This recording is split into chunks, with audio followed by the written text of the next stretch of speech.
तुम ही मेरे संसार हो, हाँ तुम ही मेरे संसार हो।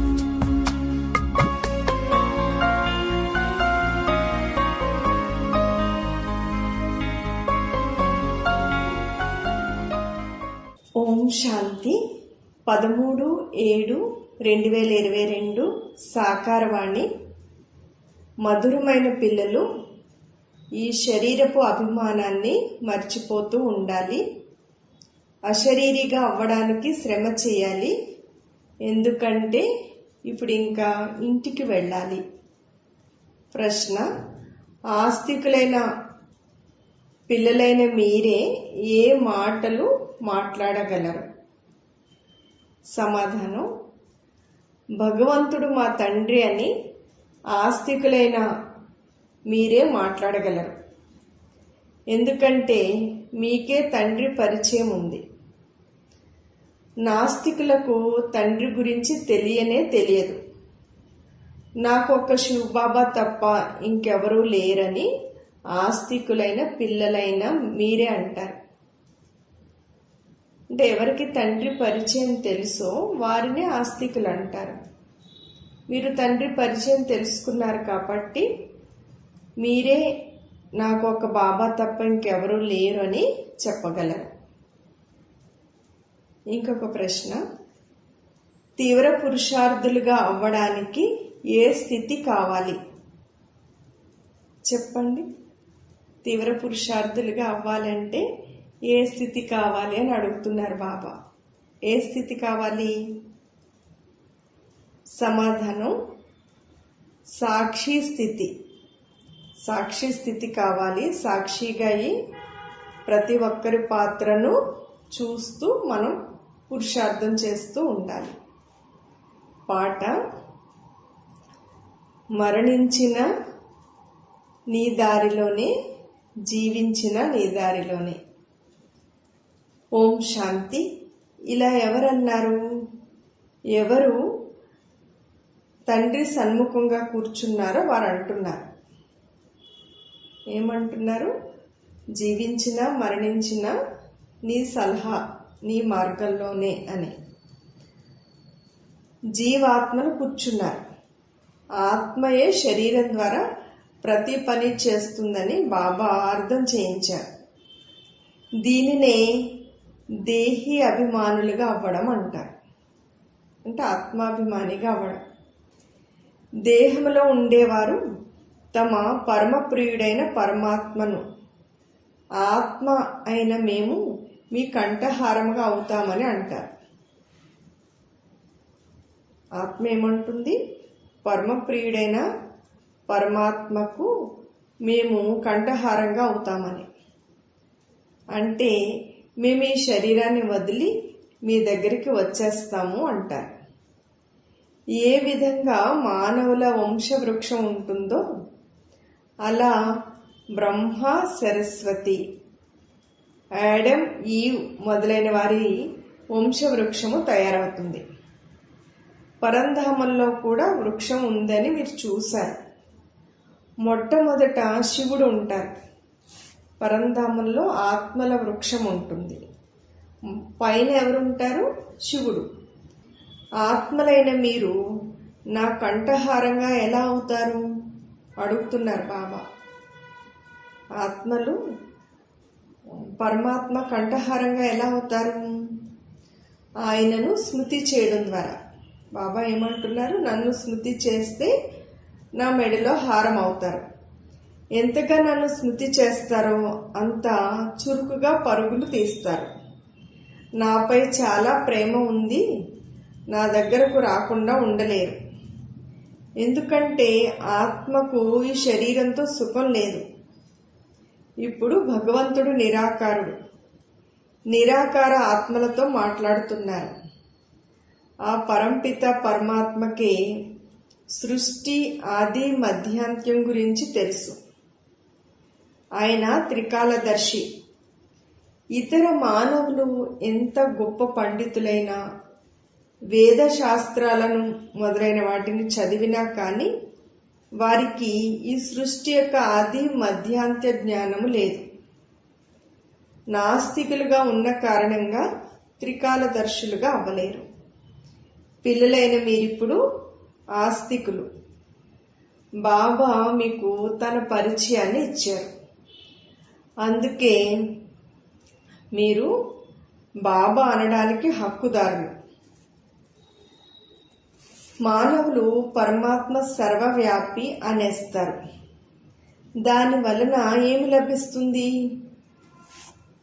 భగవంతుడని సర్వవ్యాపి అంటే ఏమి లభిస్తుంది? ఏమీ లభించదు. తండ్రి జ్ఞాన సాగరుడు. బాబా అంటారు, నేను సర్వవ్యాపిని కాదు.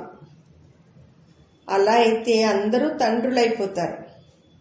ఎక్కడైనా ఫాదర్హుడ్ అంటారా? బ్రదర్హుడ్, అందరూ సోదరులే అంటారు, కానీ అందరూ తండ్రులే అంటారా? అందరూ ఒక తండ్రి సంతానం. భగవంతుడా తండ్రి, ఈశ్వర అని కూడా అంటారు. ఈశ్వరుడే బ్రహ్మ విష్ణు శంకరులను కూడా రచించారు.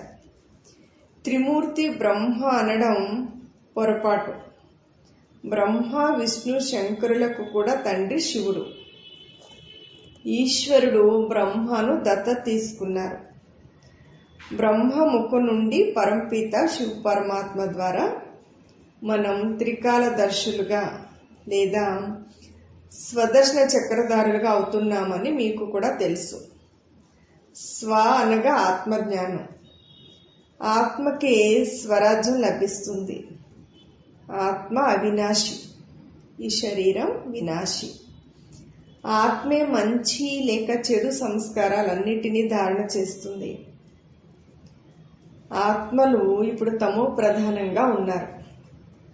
అంటే ఆత్మలందరూ తమో ప్రధానంగా అయిపోయారు. పతితాత్మ లేక పావనాత్మ అని కూడా అంటారు. శరీరం పేరును తీసుకోరు. శరీరం పేరు పెట్టి ఫలానా వాళ్ళు పతితులు అలా అనరు. ఆత్మ ఆత్మనే అంటారు.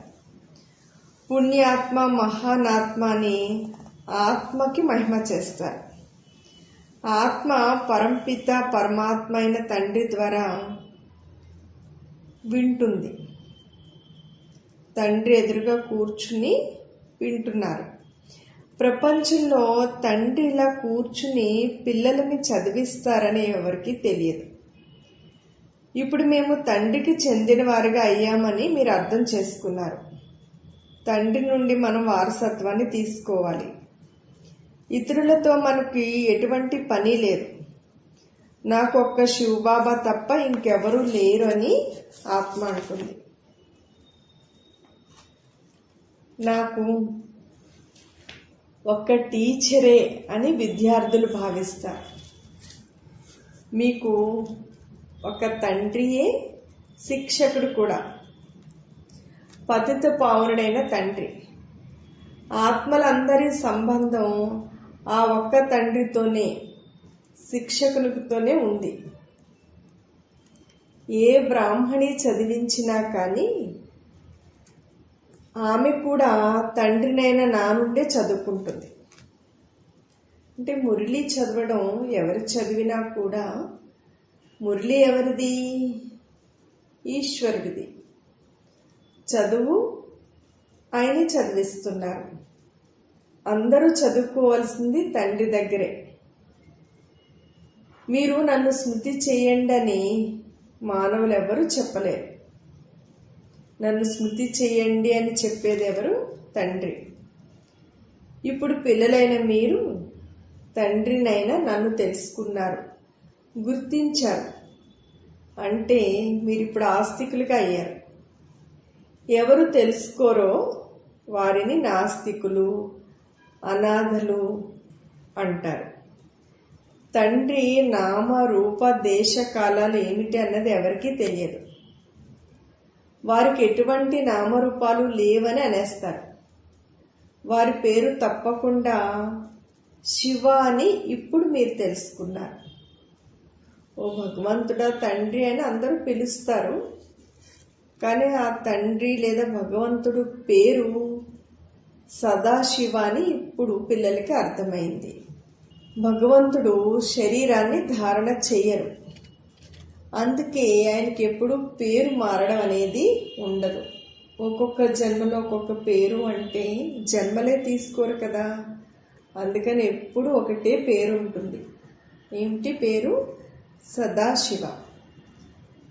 మన 84 జన్మల నామరూపాలు మారుతూ ఉంటాయని మీరు తెలుసుకున్నారు. వారి పేరు శివ. ఏ విధంగా ఆత్మరూపం ఉంటుందో అలాగే పరమాత్మ రూపం కూడా ఉంటుంది. పరమాత్మ అఖండ జ్యోతి. వారు చాలా పెద్దగా ఉంటారని ఏమీ లేదు. ఏ విధంగా ఆత్మ ఒక నక్షత్ర రూపంలో ఉంటుందో అలాగే నేను ఉంటాను. కానీ నాలో జ్ఞానం ఉంది, అందుకే నాకు మహిమ ఉంది. సచ్చిత్ ఆనంద స్వరూపుడు, జ్ఞాన సాగరుడు. వారిలో చైతన్యత ఉంది, అందుకనే జ్ఞానాన్ని వినిపిస్తారు. అందుకే భగవంతుడు ఈ మానవ సృష్టి వృక్షానికి చైతన్యమైన బీజరూపి. మామూలుగా మొక్కలు వృక్షాలకి జడమైన బీజం ఉంటుంది, అదేమీ మాట్లాడదు. వాటి గురించి మానవులకి తెలుసు. ఈ వృక్షాలు, ఈ విత్తనాల గురించి మానవులకే తెలుసు. ఏ విధంగా తండ్రి బుద్ధిలో మొత్తం మానవ సృష్టి వృక్షం ఉందో అలాగే మీ బుద్ధిలోనూ ఉంది. ఇది ఎంత వెరైటీ! ఒక్కరి రూపురేఖలు కూడా మరొకరితో కలవవు. ఇస్లామీసు, నల్లవారు ప్రతి ఒక్కరి రూపురేఖలు వేరువేరుగా ఉంటాయి. ప్రతి ఒక్కరికి తమ తమ పాత్ర ఉంటుంది. ఇది ఎంత బేహద్దు నాటకము! ఎన్ని వెరైటీ రూపురేఖలు ఉంటాయో బాబా వివరించి చెప్తున్నారు. అందరూ ఈ డ్రామాలోని పాత్రధారులు. ఈ డ్రామా అవినాశి, ఇది వినాశనం లేనిది. అందుకే దీని నుండి పాత్రధారులు ఎవ్వరూ మారడం అనేది జరగదు. మాకు 84 జన్మలలో 84 పేర్లు ఉంటాయని మీకు తెలిసింది. ఇప్పుడు ఆ పేర్లు పూర్తయిపోయినాయి, అలాగే వర్ణాలు కూడా పూర్తయ్యాయి. ఇప్పుడు మళ్ళీ రిపీట్ అవుతాయి. అంటే గీత అధ్యాయం పునరావృతం అవుతుంది. మొట్టమొదట శ్రీమతం భగవంతునిదే అని గానం చేయబడుతుంది. కానీ భగవంతుణ్ణి మర్చిపోయారు.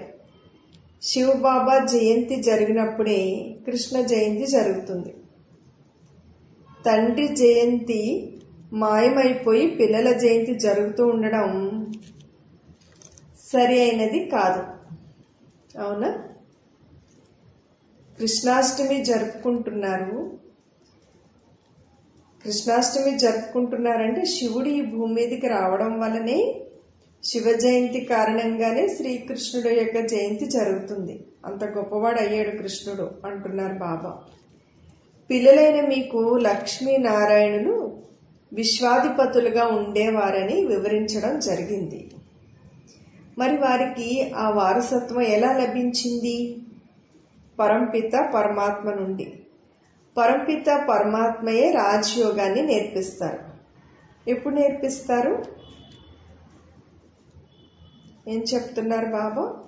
నేను కల్పకల్పము కల్పానికి సంగమేఘంలో వస్తాను. ఆశ్రీ రాజ్య వినాశనం, దైవీ రాజ్య స్థాపన జరగవలసినప్పుడు వస్తాను.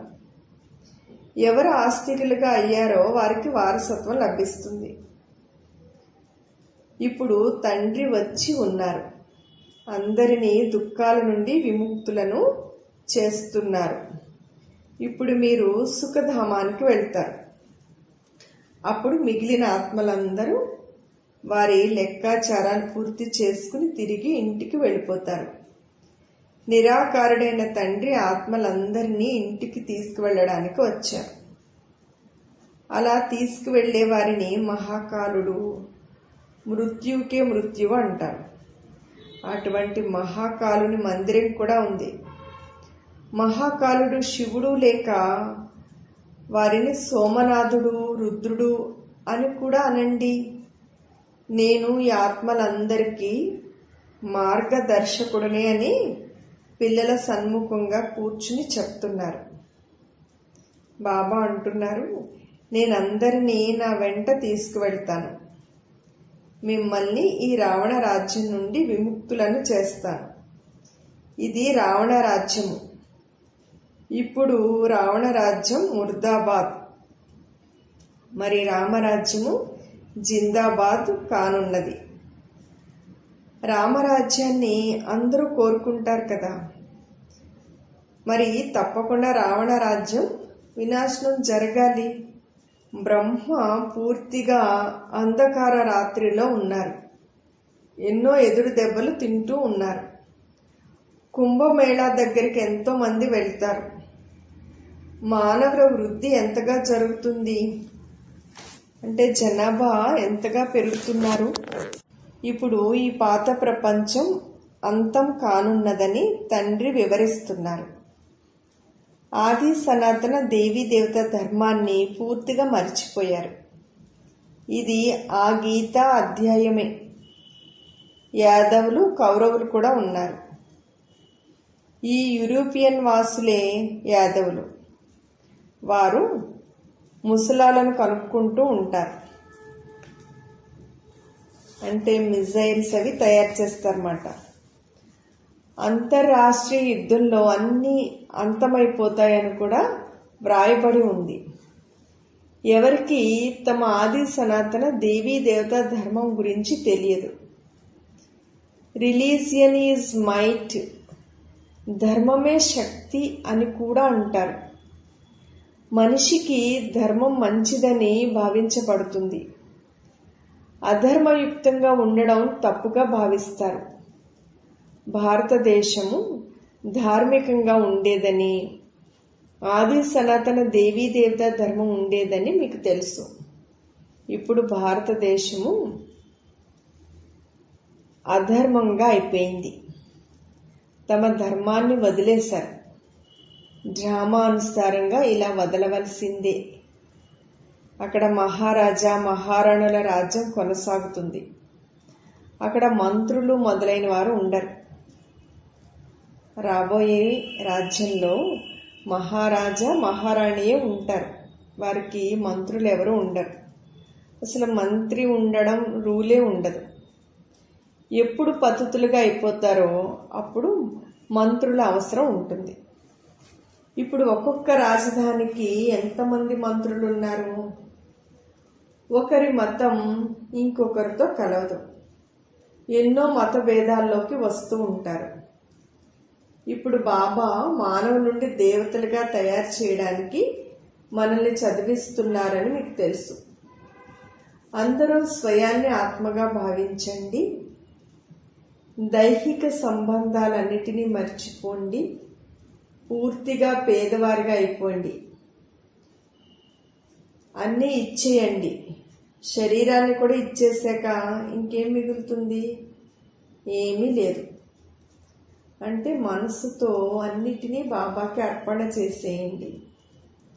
అలా పేదవాళ్ళు అవ్వండి అంటున్నారు. పరమపిత పరమాత్మ, నేను ఆత్మలతో మాట్లాడతాను, ఆత్మలనే తీసుకువెళ్తాను అని చెప్తున్నారు. ఆత్మలనే తీసుకువెళ్ళాలి. బాబా ఆత్మలతోటే మాట్లాడతారు. అలా భావిస్తూ ఉంటే శరీర స్మృతిని లేదా శరీర అభిమానాన్ని మర్చిపోతారు. కానీ దీనికి చాలా అభ్యాసం కావాలి. దీంట్లో చాలా శ్రమ ఉంది. మధురమైన పిల్లలు, మొత్తం కల్పమంతా మీరు మీ దేహాభిమానంలో ఉన్నారు. లౌకిక తండ్రినే స్మృతి చేశారు. ఇప్పుడు దేహి అభిమానిగా నన్ను స్మృతి చేయండి. నా స్మృతి ద్వారానే శక్తి లభిస్తుంది. ఏం చెప్తున్నారు బాబా? హే పిల్లలు, హే ఆత్మలు, నన్ను ఒక్కడినే స్మృతి చేయండి. ఇంకెవ్వరిని స్మృతి చేయకండి. పొరపాటును కూడా ఇంకెవ్వరిని తలుచుకోకండి. బాబా, నాకు మీరొక్కరే. నేను ఆత్మను, మీరు పరమాత్మ. మేము మీ సంతానం. ఇప్పుడు రావణ దుఃఖాల నుండి మిమ్మల్ని విముక్తులను చేసి తిరిగి తీసుకువెళ్ళడానికి నేను వచ్చాను అంటున్నారు బాబా. ఇప్పుడు పిల్లలు ఓర్పు వహించాలి. ఎప్పుడు రాజ్యస్థాపన జరుగుతుందో అప్పుడు మళ్ళీ ఈ మహాభారత యుద్ధం జరుగుతుంది. అప్పుడే కలియుగం మారి సత్యుగం అవుతుంది. అందుకే నేను మహాకాలుడను, నేను తండ్రిని, శిక్షకుడను, నేను పతిత పావనుడను, అలాగే నేను మహాకాలుడను కూడా చెప్తున్నారు బాబా. నేను ఎక్కడికి తీసుకువెళ్తాను? మధురమైన పిల్లలు ముక్తిధామానికి తీసుకువెళ్తాను. ఇక్కడి నుండి ముక్తులైతే స్వర్గానికి వస్తారు. భవిష్యత్తులో దేవీ దేవతలుగా అవ్వడానికి మీరు చదువుతారు.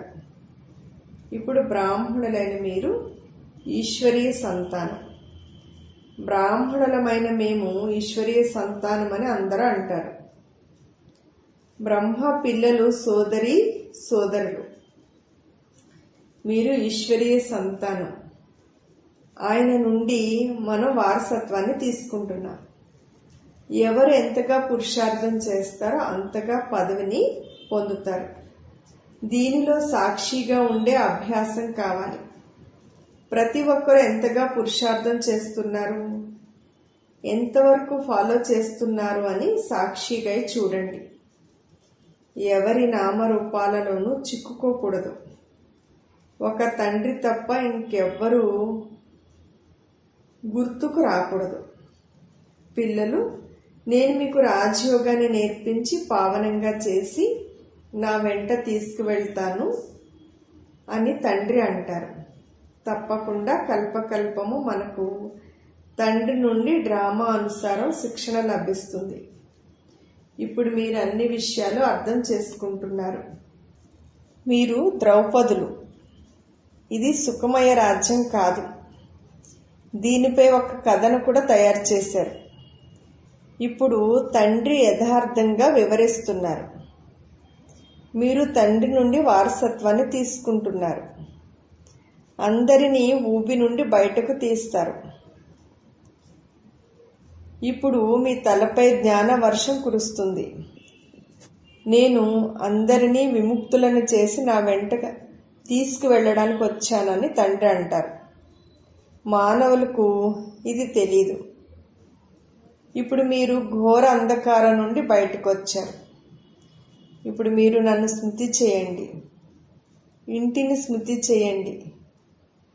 ఆత్మలైన మీరు ఇంటిని మర్చిపోయారు. మూలవతనం, సూక్ష్మవతనం అని కూడా గానం చేస్తారు. మూలవతనంలో అంటే పరంధామంలో అన్ని ఆత్మలే ఉంటాయి. ఆత్మ ఏమిటి, పరమాత్మ ఏమిటి, మూలవతనం ఏమిటో ఏమీ తెలియదు. మానవులు ఆత్మయే పరమాత్మ అంటారు. ఇది కూడా డ్రామాలో రచింపబడి ఉంది అని బాబా అంటున్నారు. ఈ సమయంలో ఏది జరుగుతుందో, ఏ క్షణమైతే గడుస్తుందో అది మళ్ళీ డ్రామాగా పునరావృతం అవుతుంది. తండ్రి కూర్చుని చదివిస్తున్నారు. ఇలా పునరావృతమయ్యే రహస్యాన్ని కూడా బాబా అర్థం చేయించారు. డ్రామాలో నా భాగ్యంలో ఏది ఉంటే అదే లభిస్తుంది అని భావించడం కాదు. డ్రామా అనుసారంగా పాత్ర నడుస్తుంది. కావున మనం పురుషార్థం ఏం చేయాలని భావించేవారు కూడా ఉన్నారు. ఇదంతా డ్రామానుసారం పాత్ర నడుస్తుంది. ఇంకా మనం చేసే పురుషార్థం ఏముంది, ఏం చేయాలి, అలా ఆలోచించే వాళ్ళు కూడా ఉన్నారు. కానీ అలా కాదు. పురుషార్థం అయితే చేయాలి కదా. పురుషార్థం చేయించడానికే బాబా వచ్చారు. పిల్లలైన మీరు పూర్తి పురుషార్థం చేయాలి. సాక్షిగా ఎవరు తీవ్ర పురుషార్థం చేస్తున్నారు, ఎవరు మంచి పదవిని పొందగలరు, తండ్రి ద్వారా ఎవరు పూర్తి వారసత్వాన్ని తీసుకుంటారు అని సాక్షిగై చూడాలి. సాక్షిగై పురుషార్థం చేయాలి మరియు చేయించాలి. అలాగే ఎంత సేవ చేస్తున్నారు, ఎంతమందిని తన సమానంగా తయారు చేస్తున్నారు, తండ్రి పరిచయాన్ని ఇస్తున్నారు అని సాక్షిగా చూడాలి కూడా. ఇతరుల పురుషార్థం చూసి స్వయం తీవ్ర పురుషార్థిగా అవ్వాలి. అంటే ఇతరుల పురుషార్థాన్ని సాక్షిగా చూడాలి, స్వయం కూడా తీవ్ర పురుషార్థాన్ని చేయాలి. అచ్చా, మధురాతి మధురమైన ఆత్మిక పిల్లలకు మాత్ పిత బాప్దాదాల ప్రియ స్మృతులు మరియు గుడ్ మార్నింగ్. ఆత్మిక పిల్లలకు ఆత్మిక తండ్రి నమస్తే. మధురాతి మధురమైన ఆత్మిక తండ్రికి ఆత్మిక పిల్లల ప్రియ స్మృతులు, గుడ్ మార్నింగ్ మరియు నమస్తే. ధారణ పాయింట్స్: దేహము మరియు దేహ సంబంధీకులను మరచి పూర్తి నిరుపేదలుగా అవ్వాలి. నాదంటూ ఏదీ లేదని భావిస్తూ ఆత్మాభిమానిగా ఉండడానికి కృషి చేయాలి. ఎవరి నామరూపాలలోనూ చిక్కుకోకూడదు. అంటే ఎవరి పేరు, ఎవరి రూపాన్ని తలుచుకునేలాగా అవ్వకూడదు. సెకండ్ పాయింట్, డ్రామాలో ఉంటే పురుషార్థం చేస్తాము అని భావిస్తూ పురుషార్థహీనులుగా అవ్వకూడదు. సాక్షిగా అయి ఇతరుల పురుషార్థాన్ని చూస్తూ తీవ్ర పురుషార్థులుగా అవ్వాలి. వరదానం: స్మృతి స్వరూప వరదానం ద్వారా సదా శక్తిశాలి స్థితిని అనుభవం చేసుకునే సహజ పురుషార్థి భవ. ఎవరు స్మృతి స్వరూపులో వారే సదా శక్తిశాలిగా విజయులుగా ఉండగలరు. వారినే సహజ పురుషార్థులు అంటారు. వారు ప్రతి పరిస్థితిలో సదా స్థిరంగా ఉంటారు. ఏమైనా కానీ ప్రతి పరిస్థితి రూపీ అతి పెద్ద పర్వతం వచ్చినా కానీ, సంస్కారాల సంఘర్షణ అనే మబ్బులు వచ్చినా కూడా, ప్రకృతి పరీక్షించినా కానీ అంగదుని సమానంగా మనస్సు బుద్ధి అనే పాదాన్ని కదిలించనివ్వరు. జరిగిపోయిన అలజడులను కూడా గుర్తు చేసుకోవడానికి బదులుగా వాటికి ఫుల్ స్టాప్ పెట్టేస్తారు. వారి దగ్గర ఎప్పుడూ నిర్లక్ష్యం ఉండదు. వారి దగ్గరికి ఎప్పుడూ నిర్లక్ష్యం రాదు. ఏం చెప్తున్నారు? ఎవరు స్మృతి స్వరూపులుగా ఉంటారో వారు సదా శక్తిశాలిగా విజయిగా ఉంటారు. సహజ పురుషార్థిగా ఉంటారు. ప్రతి పరిస్థితిలో స్థిరంగా ఉంటారు. పరిస్థితి పెద్ద పర్వతం రూపంలో వచ్చినా, సంస్కారాల సంఘర్షణ అనే మేఘాలు వచ్చినా, ప్రకృతి పరీక్షించినా కూడా మనస్సు బుద్ధి అనే పాదాన్ని కదిలించరన్నమాట. అలాగే జరిగిపోయినటువంటి అలజడులు, పరిస్థితులు వాటిని కూడా ఎప్పుడు గుర్తు చేసుకోరు. ఫుల్ స్టాప్ పెట్టేస్తారు. వాళ్ళే తీవ్ర పురుషార్థులు. వాళ్ళ దగ్గరికి ఎప్పుడు నిర్లక్ష్యం కూడా రాదు. అంటే స్మృతి స్వరూపంగా ఉంటే ఈ విధంగా అవుతారు అంటున్నారు. స్లోగన్: జ్ఞాన పరాకాష్ఠకు చేరుకోవాలనుకుంటే గుప్త రూపంగా పురుషార్థం చేయండి. అంటే జ్ఞానం ద్వారా సంపూర్ణ స్థితికి, ఉన్నత స్థితికి చేరుకోవాలనుకుంటే గుప్తంగా పురుషార్థం చేయాలి. ఓం శాంతి.